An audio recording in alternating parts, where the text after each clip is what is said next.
కానీ పొంగులేటి శ్రీనివాస్ రెడ్డి గారు everyday is not a Sunday గుర్తుపెట్టుకోండి. ఇలా నువ్వు ఇలా ఏందో పెద్ద కాంగ్రెస్ పార్టీ జెండా మోసి ఇలా మొత్తం నీ పుట్టుకలు కాంగ్రెస్ పార్టీ అన్నట్టు నువ్వు మాట్లాడుతూ ఉన్నావు. ఈ 10 సంవత్సరాలలో బీఆర్ఎస్ పార్టీల అన్ని కాంట్రాక్టులు తీసుకొని ఎంజాయ్ చేసింది నువ్వు కాదా పొంగులేటి శ్రీనివాస్ రెడ్డి గారు? ఇదే కేసీఆర్ గారి కేటీఆర్ గారి కాలు మొక్కింది నువ్వు కాదా పొంగులేటి శ్రీనివాస్ రెడ్డి గారు?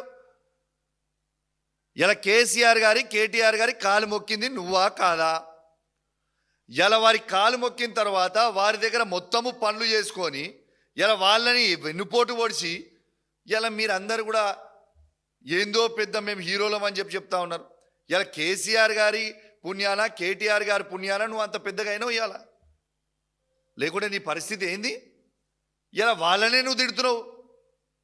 మనసు సాక్షిగా వాస్తవంగా తిన్నింటి వాసాలని నువ్వు లెక్క పెట్టకు పొంగులేటి శ్రీనివాస్ రెడ్డి గారని నేను అడుగుతా ఉన్నాను. కాంగ్రెస్ పార్టీ అస్సలున్న కాంగ్రెస్ పార్టీలు ఉన్న వాళ్ళు అందరినీ పక్కకు పెట్టిరు. ఈ దొంగ కాంగ్రెస్ ఉన్న వాళ్ళు అందరూ మాట్లాడుతూ ఉన్నారు. ఇది ఆశ్చర్యంగా ఉన్నది.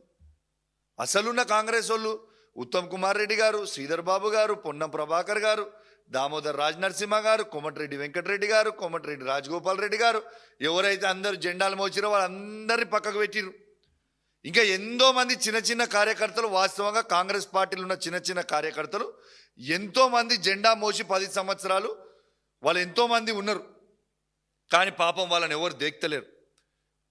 గద్దలు వచ్చినట్టు వచ్చి కూర్చొని రేవంత్ రెడ్డి గారు, పొంగులేటి శ్రీనివాస్ రెడ్డి గారు వాళ్ళు ఇష్ట రాజ్యం చేస్తూ ఉన్నారు. కానీ ప్రతి కాంగ్రెస్ పార్టీ కార్యకర్త ఇలా రాహుల్ గాంధీ గారు, సోనియా గాంధీ గారు, ప్రియాంక గాంధీ గారు ఆలోచించుకోవాలి.